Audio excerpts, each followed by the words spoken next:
এইটা হচ্ছে সাধক বামাখ্যাপার জন্মস্থান, অর্থাৎ বামদেবের মানসপুত্র ভৈরব দাস জ্ঞান বাবা, ইনার বাড়ি হুগলি ডিস্ট্রিক্ট হরিপাল। অরিজিনালি এইটাই হচ্ছে জন্মস্থান, এইটাই হচ্ছে আটলা গ্রাম, এই জন্যই বাবা জন্মেছিলেন। এইটাই তাহলে বামদেবের আসল জন্মস্থান। এই জায়গাটা তো অবশ্যই ভালো লেগেছে আমার, বাট এখানে কিছু কিছু জিনিস আমার পছন্দ হয়নি, এখানকার কিছু কিছু মানুষকে আমার পছন্দ হয়নি। তো এই ভিডিওটার মাধ্যমে পুরোটাই তোমাদের সাথে শেয়ার করব, তো এই ভিডিওটা দেখার জন্য অনুরোধ রইল।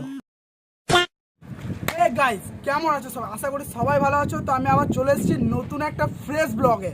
আর আজকে আমরা যাচ্ছি তারাপীঠ পুজো দিতে, প্লাস পুরোটা তোমাদেরকে আজকে ঘুরে দেখাবো। আর আজকে আমার সঙ্গে হচ্ছে এই যে, তো চলো আর বেশি বকবো না, ভিডিওটাকে শুরু করি।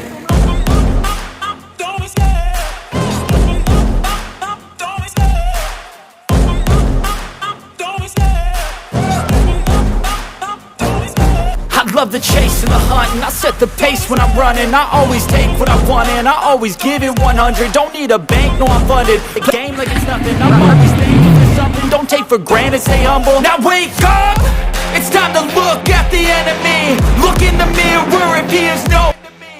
It's not working out, maybe it's the chemistry. It's time to so Tarapith যাওয়ার পথে আমরা ফার্স্টে আটলা গ্রামে ওখানে দাঁড়াই, যেখানে আম গাছটা দেখতে খুব ভালো লাগছিলো। এই যে আম গাছটা মুকুল ধরেছিল, দেখতে খুব সুন্দর লাগছিল।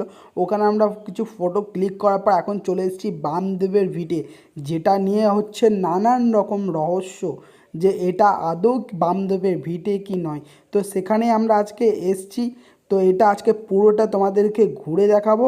তো চলো দেখতে থাকো। আর এই যে দেখতে পাচ্ছ এখানে লেখা আছে বামাখ্যাপার নিজের বাড়ির জন্মস্থান, বামাখ্যাপা বাবার পৈতৃক বাড়ি দর্শন করুন। এটাই নাকি ওনার বামাখ্যাপার বাড়ি, আর এখানে এখন ওনারই বংশধররা আছে।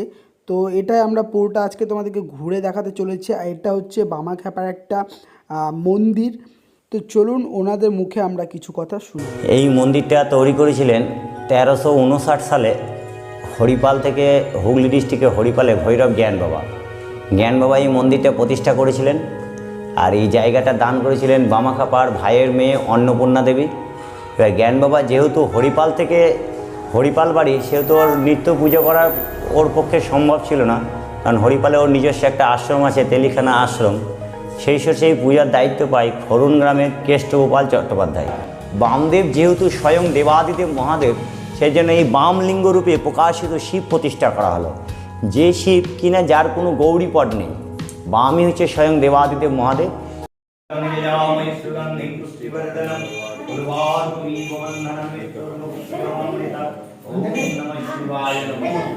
যে শিব প্রতিষ্ঠা করা হলো এই কারণে, তখন গ্রামটা পুরো বন জঙ্গল ছিল, মাটির রাস্তা, লোকজন আটলা গ্রামের এই বামদেবের জন্মস্থানে অতটা প্রচার ছিল না, অতএব দুবেলা ভোগ রাগ পুজো চালানো গ্রামের মানুষের পক্ষে সম্ভব ছিল না।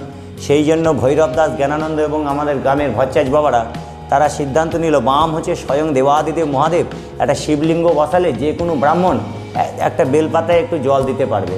হ্যাঁ, প্রত্যেক দিন নিয়মিত ভোগ আরতি এইসবের কোনো প্রয়োজন হবে না। এই জন্য এই মন্দিরে বামলিঙ্গ রূপে প্রকাশিত শিব প্রতিষ্ঠা করার সিদ্ধান্ত এবং তারা নেয়, এবং বামদেব যে স্বয়ং শিব সেটাই জাগরিত হয়। যারা আপনার এই যারা এই জানবে শুনবে, তারাও যেন, তাদেরকেও আমার নিমন্ত্রণ থাকলো। একদম একদম সবাইকে এটাই বলবো যে একবার এসো, দেখে যাও। হ্যাঁ, মায়ের পরম সন্তান, একদম একদম খুবই ভালো লাগবে। আমার তো খুবই ভালো লেগেছে অবশ্যই, একদম। কারণ একটা মহাপুরুষের প্রচার যদি করতে পারি আমরাও নিজেকে ধন্য। তার তো আমরা চরণের কণিকা মাত্র নই, তার চরণে যদি কিছু মানুষকে এনে ফেলতে পারি সেটাই আমাদের লাভ। ঠিক ঠিক ঠিক। তারপর আমরা যাই পাশে আর একটা বাড়িতে। আর বামদেব যখন মারা যান 1318 সালের 2রা এপ্রিল বৃহস্পতিবার, তখনকার দিনে এটা পায়ের চাপ বামদেবের। আর তারপরেই আমরা যাই, এটা হচ্ছে বামদেবের জন্মকালের সাধনাস্থল ওনাদের কথা অনুযায়ী। বাট এখানে একটা কথা না বললেই নয়, যেটা আমার সত্যি খুব খারাপ লেগেছে।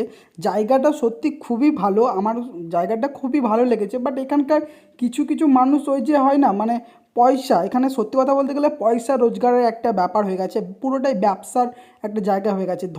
জায়গায় একটা ধর্মস্থলে পুরোটাই ব্যবসা হয়ে গেছে। তুমি যদি মানে খুশি হয়ে যদি কিছু দান করতে যাও, সেটা তুমি তোমার নিজের মতো করে তুমি দেবে। বাট এখানে পুরোটা একটু আলাদা রকম। ঠিক এই জিনিসটাই আমার পছন্দ হয়নি। খুচরো টাকা দেওয়া যাবে না, নোট দিতে হবে, এরকম আরও অনেক কিছু আছে। তো তোমরা যদি আসতে চাও অবশ্যই আসতে পারো, বাট ওই যে বললাম পয়সার দিকটা একটু মাথায় রেখো। আর তারপর আমরা এখান থেকে সোজা চলে যাই তারাপীঠে। আর তারাপীঠে আমাদের নেক্সট ভিডিওটা মানে ভিডিওটা নেক্সট পার্টটা আসছে, ওটা দেখতে ভুলো না। আর ভিডিওটা যদি ভালো লাগে অবশ্যই একটা লাইক করে দিও, চ্যানেলে নতুন হলে চ্যানেলটাকে সাবস্ক্রাইব করে দিও। রাবণ ধ্বংস কারণে মহামায়া আমার গোপালের মনোবাসনা কামনা বাড়ি। তোমার বাড়ি কোথায়?